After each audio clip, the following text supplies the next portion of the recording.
You sit down at your desk, you have the time blocked off, but within 3 minutes, you are fighting a physical urge to open a new tab, pick up your phone, or walk away entirely. The immediate internal response is almost always self-criticism. We assume it is a discipline problem. We tell ourselves we just need to try harder to concentrate.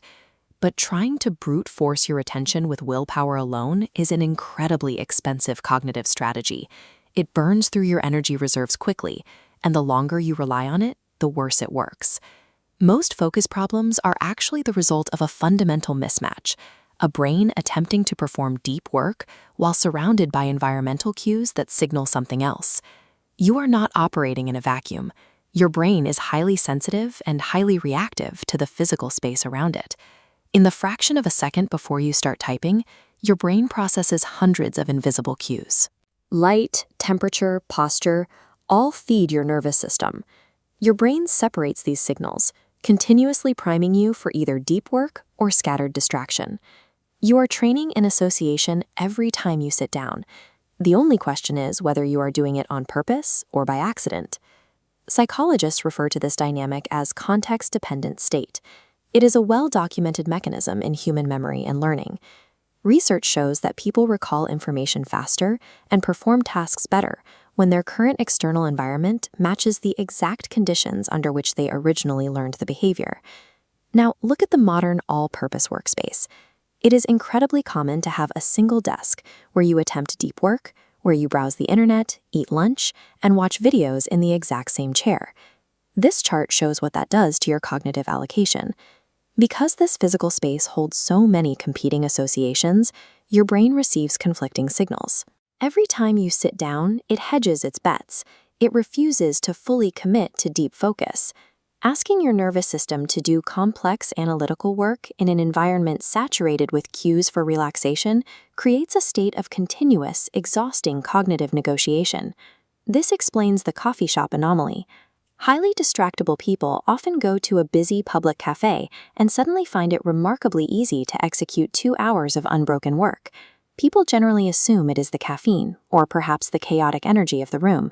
It is neither of those things. The coffee shop provides a tightly conditioned context.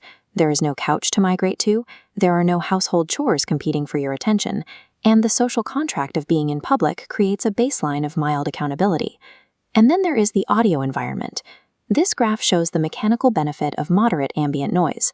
A constant, moderate hum acts as a buffer, gently occupying the brain's internal distraction threats. It reduces your ability to hyper-focus on every stray thought, which actually promotes abstract thinking. In a coffee shop, the physical environment is simply offloading the heavy regulatory work that your internal willpower usually fails to sustain. You can engineer this exact same effect at your own desk, and doing so does not require a costly home office renovation or an elaborate routine. The primary objective is simply lowering your transition cost, the amount of friction required to shift your brain from a resting state into a focus state. You achieve this by creating a clean signal using small, intentional physical changes, a specific orientation of your laptop, a dedicated chair, or a unique desk lamp that you only turn on when it is time to work. These intentional physical cues function as mechanical communication channels, signaling the nervous system to enter a specific operating mode. Consistency with these cues allows the environment to handle the initial priming, reducing the heavy lifting usually required by conscious effort. But there is one uncompromising rule if you want these physical cues to function: absolute exclusivity. Once you assign a specific cue to deep work, you have to ruthlessly protect it from competing associations. If you use a specific lamp for focus, you cannot leave it on while you casually browse the internet, answer routine emails, or eat lunch. Maintaining that strict physical boundary is what trains the association. It is the difference between agonizing over a blank page for 20 minutes and snapping into automatic alignment in a matter of seconds.